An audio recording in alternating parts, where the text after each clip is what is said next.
Chapter 37 to 38. Raditz had a smirk on his face as he descended upon the unsuspecting humans. He headed towards the first high power level he spotted on this garbage of a floating rock. A power level of only 500. How cute and adorable. What is the hold-up, Kakarot? Why haven't all these weak vermin been taken care of yet? You take your sweet time before slaughtering them like the sheep that they are. Raditz and Goku were looking at each other, but Goku's eyes weren't fixed on Raditz like he was. No, what he looked at was the massive widow's peak that was as spiky as his hair. What is it with Scion and their exaggerated widow's peak? Wonder how that would feel like. Daddy, that man has a tail like us. Bulla was pulling on Goku's pant leg after jumping out of Bulma's arms. Everyone followed her finger and saw the brown tail wrapped around the armor like a belt. Raditz looked down towards the little squeal that he heard and spotted a blue-haired child with a tail of her own swinging back and forth. He was startled before switching to anger on the spot. I see how it is. You are frolicking with the alien natives, is that it? Well, I wouldn't blame you. They do look madly similar to us. You should see what Vegeta does on alien planets. He would invade this place in an instant. Raditz had a look of understanding at Goku's situation, but at the same time, everyone could not follow a word he was saying. So you are a Scion, ain't ya? And here I thought they were all but extinct. Didn't think that we would meet another so soon. Master Roshi tried to place it the situation. Everyone here heard what was said about the Scion race in the book. A pack of cold-blooded killers that conquer whatever they can with carnage. I have been so distracted about this world that I forgot that you didn't do your mission, Kakarot.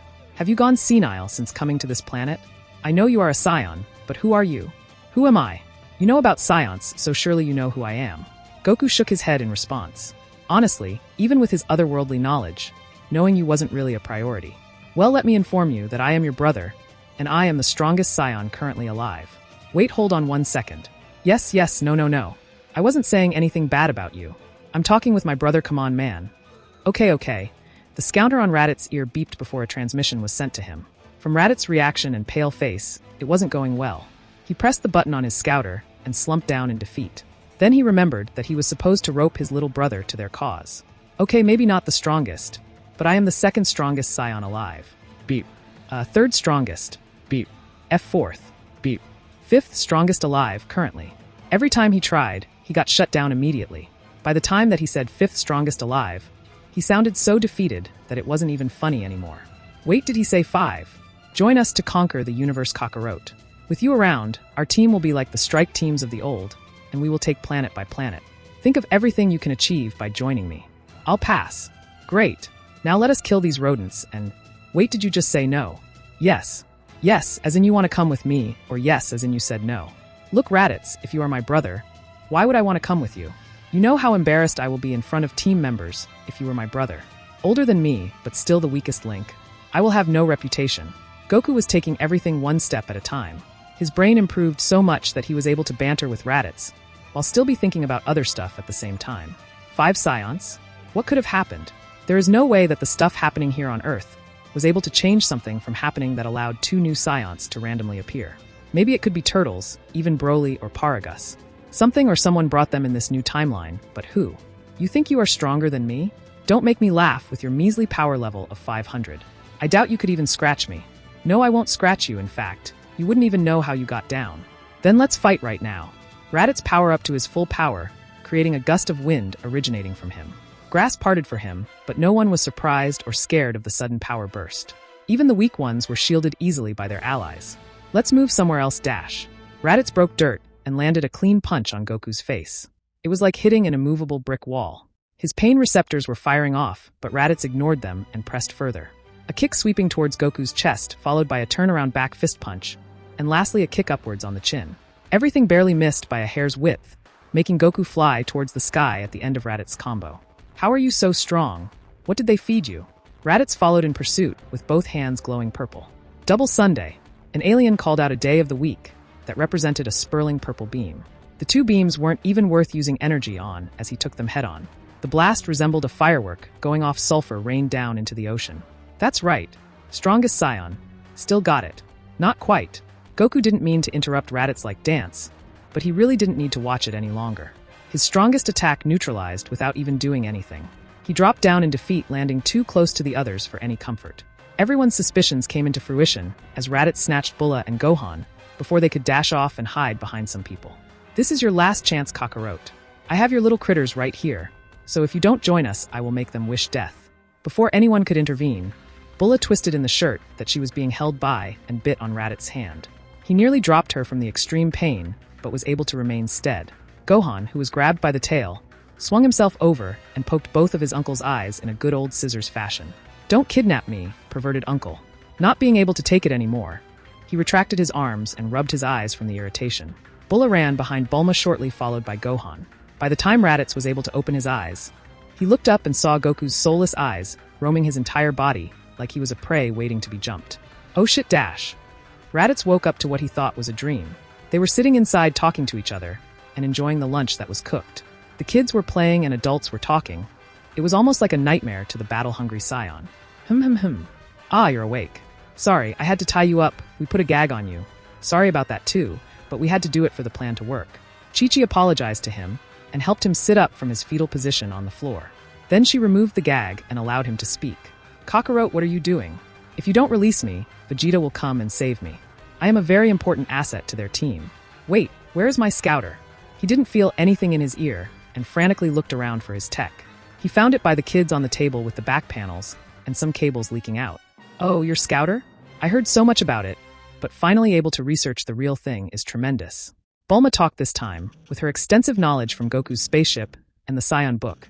Knowing how the scouter worked was a piece of cake. Vegeta, help me please dash." He was pleading for help until the gag was forcibly placed back into his mouth by Goku. Goku made the shushing motion and signaled Bulma to turn on the scouter. It took a couple of seconds before a voice came through the small device. "Raditz, do you read me? What is going on? Tell me right now, or I swear to God I will kill you right now." A sound of a gruff voice came over.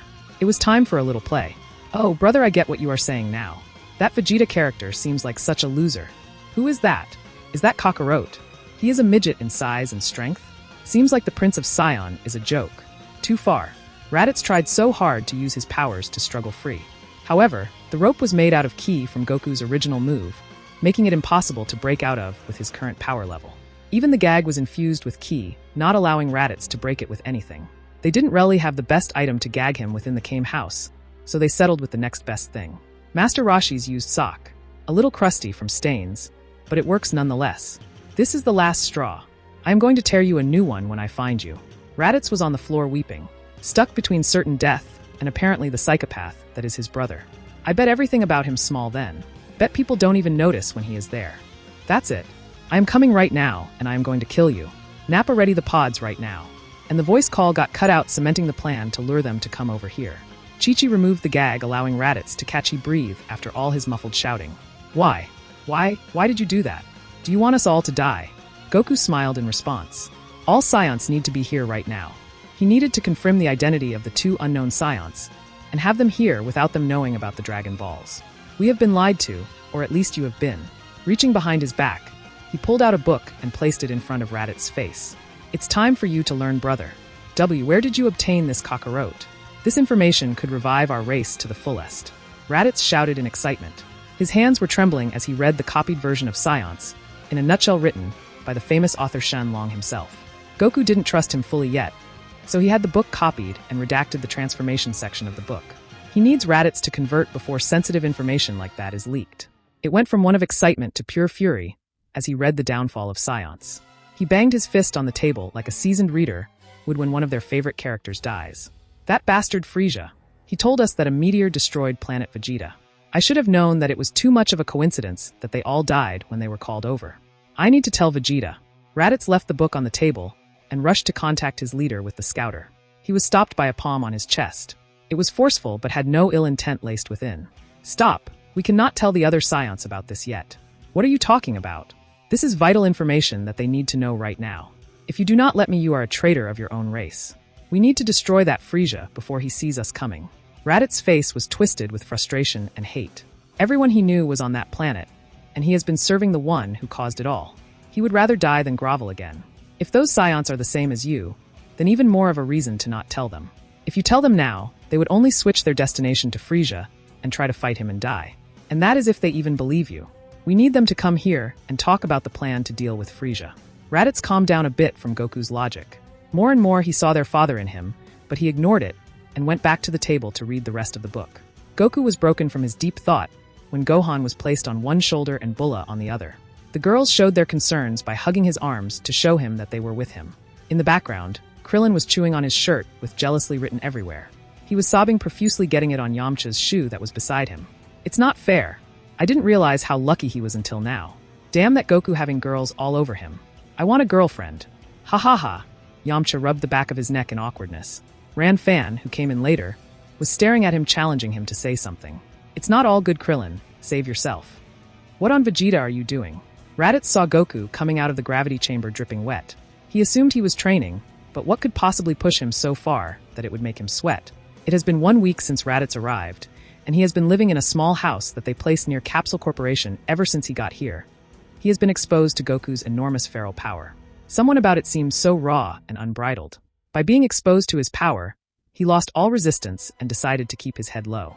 So far, this planet has been so peaceful and calm, making Raditz feel uncomfortable, as ever since all he has known all his life is violence. With Goku's watchful eye, he has been warned that even with blood relations, he would not hesitate to kill him if he threatened the people around him. Oh, this? Yeah, I guess I haven't told you about this place yet. This is where I train. My wife Bulma made it. It's named the Gravity Chamber. Raditz stepped inside the chamber and looked around curiously. He saw a panel on the left and headed towards it. On the display that it showed, it had the word normal. Next to it, there was a keypad ambiguously staring at him. He pressed the 2 button and the words normal changed to 2x. He pressed enter and felt the environment shift around him. He felt twice as heavier as before, and his movement was slightly slower than before. I see, this doohickey changes the gravity in this room to whatever I choose. Haha, this is but no matter. I lived during the time of planet Vegeta, as a child, and experienced that it is 10x heavier than Earth. Considering my strength, I bet I could even double that. Raditz grinned evilly and looked at the panel as the only reason Kakarot got stronger than him. He keyed in 20 and pressed enter. Instantly, and not surprisingly, his entire body slammed face first onto the floor, unable to move. Oh brother. Dad. Bulla and Gohan ran up to Goku and tackled him onto the ground. With a set schedule, it was easy to know when their father was done with his training and got the first jump on him. We want to train with you. Mommy and Auntie have been forcing us to study all day. They held onto him tight, as if they just experienced the worst torture available. Math. Hee. Hey kids. Let me up. Your uncle has got him into some trouble. I need to help him. They both got off and looked into the open gravity chamber room. They saw their uncle's hair digging into him like it was out for revenge. Laughing erupted from the 2 small children and kept going even when Goku entered the room and turned off the multiplied gravity. Standing up as fast they have seen someone stand up in their life, they continued relentlessly by pointing at him. You little rascals. Raditz ran up to the little sh*ts full of anger. They saw him coming and split down the hallways to lose him. He gave chase as they yelled across the house, making quite the disturbance. What happened? I sensed a disturbance in the force. Goku was standing behind a gentleman that was sitting atop a huge rock in the middle of nowhere. Okay, Obi, want to hear the news while facing away from me. Giving him no time to respond, he continued his dialogue. A new player in the game. He is also a scion, my brother. He came from space, but he is staying with us for now. There was a slight shift in his demeanor as his rival talked about aliens. That's it? That is all that happened. Well, from what he told me, there is an evil tyrant out in space that eradicated my race. He is apparently the emperor of the cosmos. When the remaining scions arrive, we are going into space to take revenge. So what? What does anything have to do with me? If you came out here to warn me not to take over the Earth, while you are gone then, I make no promises. Who wouldn't pick at food while the scarecrow goes away? I want you to come with me, Piccolo. Piccolo finally turned his head and looked at Goku with only his left side showing. Don't trust me, eh? I wouldn't either. You will have to force me to board that ship with you. He had no power in this strange relationship of theirs. All bark, no bite. We can find out more about your race, where you are from. Piccolo finally turned around fully to face the sh*T-filled liar that is Son Goku. What did you say? More about my race? I am a demon, one of a kind. Do you think I came from space? Even if I did, how would we even find it in the vastness of space travel? Agitated as Piccolo was, Goku pressed on. I wouldn't be so sure about that. I've talked to my brother, and he knows your race. Come with me, and once we get information about where it is from Frisia, we can visit there if you'll like to. You don't have to decide now. I'll contact you later in the year and see your response. Here, I got the latest one for you. It goes up to 80x. With that, Goku was done with the conversation. He tossed a new and improved gravity belt to the young Namkian. He was about to take off before he heard Piccolo call him out. What is your goal?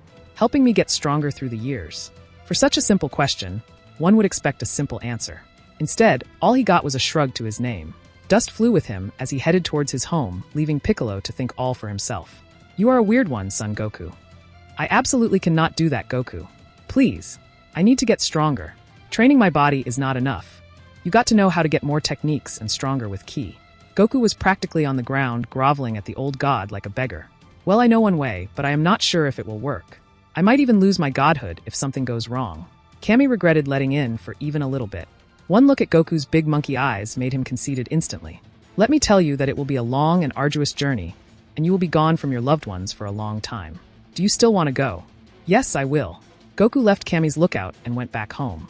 He spent one last long night with his wives and kissed them good night before getting ready to leave. You going to be gone for less than a year to train? Just for those Saiyan guys? I thought you said you would take care of them? Stay here with us. Chi-Chi didn't want Goku to go again. She thought that once Goku became a father, he wouldn't do those multiple-year trips to hone himself anymore and do it near them from now on. So far so true until now, that is. Piccolo wouldn't know that he left, and even if he did, once he comes back, his neck would be ripped off if he tried to rule the world. The same with Raditz, except with him, Goku put a lock on the gravity chamber, only letting Bulma open it. If he wanted to train, he would have to basically be Bulma and Chi-Chi's slave until he comes back. I will get a lot stronger. Who knows what might happen? I promise I will be back before the Saiyans come. He then leaned to give Bulma her kiss when she also asked a question. Where are you going? I am going to King Kai's.